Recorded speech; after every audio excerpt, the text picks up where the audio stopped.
Welcome to Face Off on Channels Television. I'm Neota Ebe.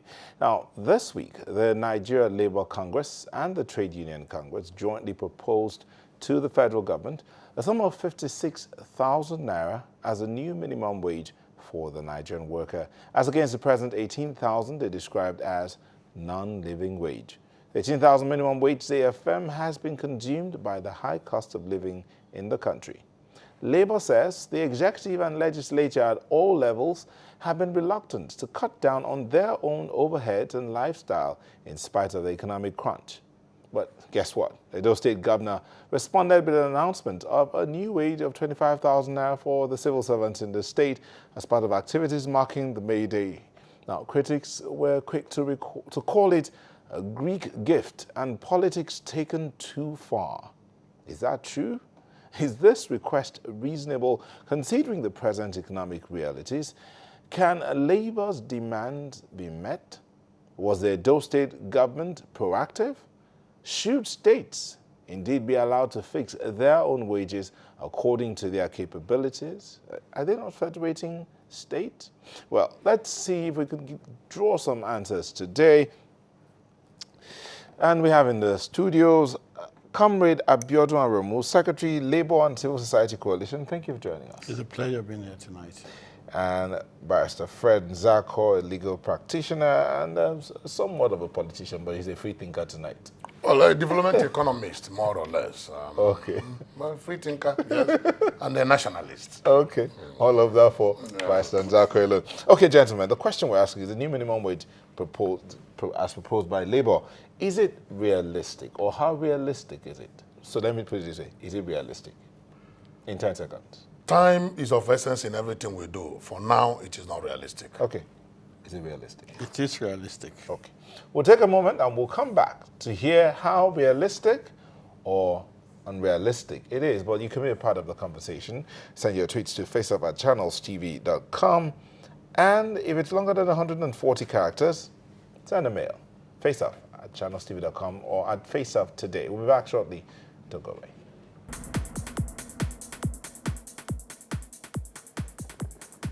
Welcome back. We do have comments already coming in. I have this one from Ibrahim Taiwo. Now, we don't normally take comments at the beginning of the conversation, but I need to take this.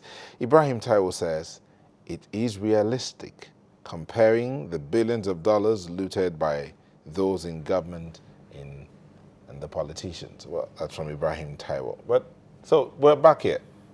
You said it's not realistic. You said it's realistic. So who wants to ask? You want to ask him the first question? Well, if you say it's realistic, like I earlier said in my opener, that time is of the essence. It is easy and natural to expect that wages should go up. It is very simplistic to say, let wages go up. And then it is populist to say that wages should go up. Yes, I agree that those in power have not acted very prudently, yes. But judging by the present realities of things in Nigeria, and which definitely is a reflection of happenings at the international level, and then the reality of our economics as we speak today, it is not realistic to ask for such a minimum wage. More so when Labour itself has not put its acts together, because you reported 56,000 minimum wage. That is one faction of the Labour. The other faction is asking for 90,000 minimum wage. And then it will be unfair if their idea and postulation is not brought to fore. That means you're deciding which faction of the Labour to support and then which one to jettison.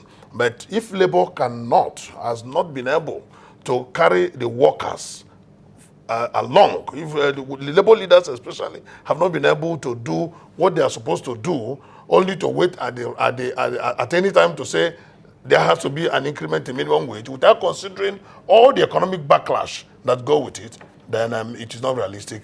It's not a realistic demand at this time. Yeah, first and foremost, a lot of people are misinformed about what even the situation of the minimum wage is.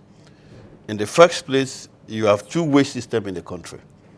You see, the wage, for the political elite, is always tied to inflationary trends. So when the wage of the ordinary workers are in question, the first thing you have is that it's not realistic. Secondly, you see, the minimum wage is an act of law. You see, and by the 2011 minimum wage, part of the agreement is that for every 5 years, you must have an upward review of the minimum wage. So the last minimum wage was signed on March 23rd, 2011. We are already in May. So it's over 5 years at that level.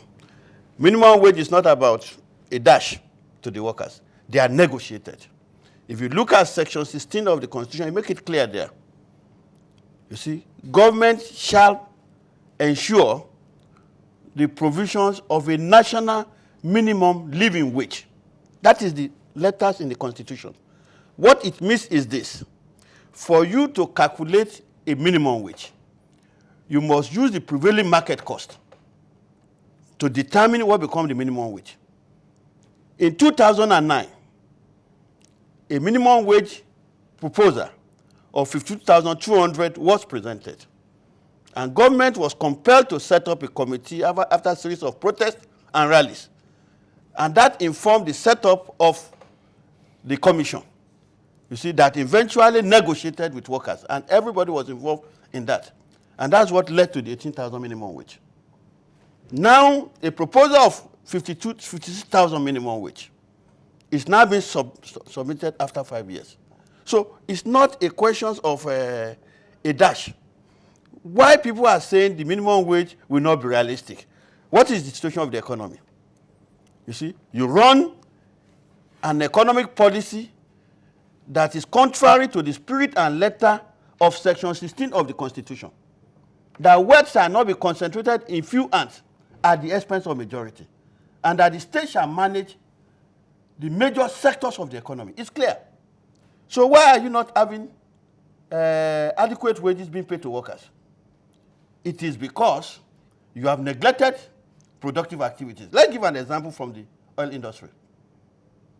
You sell your crude. You hand foreign exchange from your crude. Use the same foreign exchange, you see, to pay for imported crude.